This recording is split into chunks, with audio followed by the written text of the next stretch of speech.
हम उस देश के वासी हैं, एक नाम का संविधान, दूसरे नाम का कानून।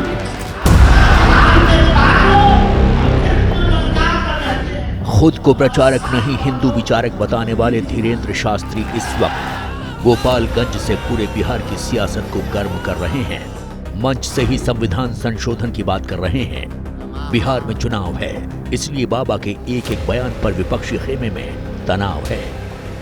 आरजेडी ने खुले तौर पर बाबा को गिरफ्तार करके जेल भेजने की मांग कर दी है। ऐसे बाबा से बचना चाहिए जो बीजेपी के द्वारा प्रयोग के लिए बिहार विधानसभा के चुनाव के लिए लाया जा रहा है। श्री श्री रविशंकर जी भी कल आए हैं, मोहन भागवत जी भी आए हैं, अब बागेश्वर बाबा भी आए हैं। तो कहीं ना कहीं बीजेपी के द्वारा यह प्रयोग किया जा रहा है। इन लोगों को तो काम पे भरोसा है नहीं। पिछले 20 वर्षों से काम तो किए नहीं लोग। जातीय उन्माद, धार्मिक उन्माद फैलाने का ये लोग काम करते हैं। ऐसे ऐसे बाबा को गिरफ्तार कर करके और जेल में भेज देना चाहिए। विपक्ष की मांग हुई तो बीजेपी की तरफ से भी पलटवार में देर नहीं हुई। पटना से लेकर दिल्ली तक जबानी जंग तेज हो गई।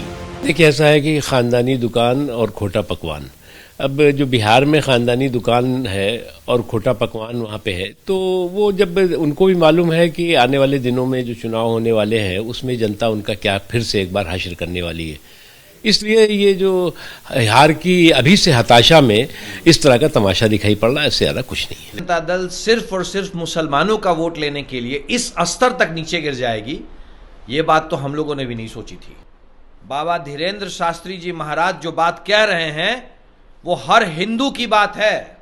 हर हिंदू इस बात को मानता है कि देश का हर हिंदू एक हो गया तो देश में देश विरोधी ताकतों का समाप्त हो जाएंगी। राष्ट्रीय जनता दल मतलब मुसलमानों की पार्टी और सिर्फ मुसलमानों की। धीरेन्द्र शास्त्री के आने से अगर किसी का सबसे ज्यादा फायदा होता है तो वो है बीजेपी और उसकी सहयोगी पार्टियां। खैर, इन सब के बीच बाबा बागेश्वर मंच से बार बार कह रहे हैं वो किसी पार्टी के प्रचारक नहीं हैं। हम किसी पार्टी के लिए एबीपी न्यूज के कैमरे पर बाबा बागेश्वर ने एक बार फिर इस बात को स्पष्ट किया। या हम किस पार्टी के लिए, किसके लिए हमने आज तक वोट मांगी, कौन सी पार्टी का हमने आज तक सपोर्ट किया और हम क्यों करेंगे? हमारा काम अलग है। साधु राजनीति में पड़ेगा, बर्बाद हो जाएगा। साधुओं का कार्य सनातन की सेवा करना है, साधुओं का कार्य समाज को जगाना है। हम अपना कार्य कर रहे हैं, हम क्यों किसी के लिए आएंगे? और हम तो पहले से ही बिहार में आ रहे हैं। आरजेडी की गिरफ्तारी वाले सवाल पर भी बाबा बागेश्वर ने अपने अंदाज में ही जवाब दिया। देखिए, इस देश में रोहिंग्या को रोका नहीं जा रहा, घुसपैठियों को रोका नहीं जा रहा है। भारत के ही निवासी को भारत में आने से रोक दिया जाए, ये राम का देश है, ये राम का देश है। राम के देश में राम के भक्तों को रोका नहीं जाएगा। अगर छेड़ोगे तो फिर छोड़ेंगे नहीं। हिंदू राष्ट्र के मुद्दे पर भी बाबा बागेश्वर स्पष्ट बोल रहे हैं कि भारत में पहली प्राथमिकता मिलेगी तो वो हिंदुओं को ही मिलेगी। भारत में भी हम सबका सम्मान रखेंगे, क्योंकि इस देश को आजाद कराने में मुसलमानों के भी पूर्वजों का हाथ है, ईसाइयों की भी पूर्वजों का हाथ है। तो हम राम को भी स्वीकार करते तो रहीम को भी स्वीकार करते, तो रसखान को भी स्वीकार करते, तो मिसाइल मैन अब्दुल कलाम को भी हम स्वीकार। खैर, सियासत भले ही गरमाई हो, लेकिन गोपालगंज तो इस वक्त बाबा बागेश्वर के नाम से ही गूंज रहा है।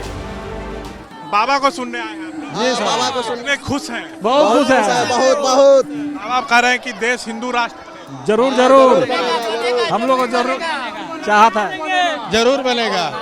हम पूरा आस्था तो सभी का है ना, हर धर्म जी।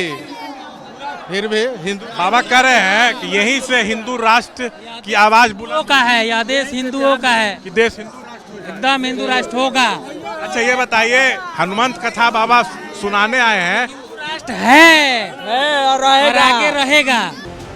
बिहार में चुनाव का काउंटडाउन शुरू हो चुका है। बाबा के बिहार दौरे की टाइमिंग पर विपक्ष सवाल उठा रहा है। आज बाबा के दरबार में पर्ची भी निकले। अब देखना है साल के अंत में होने वाले चुनाव में किसकी किस्मत चमकेगी।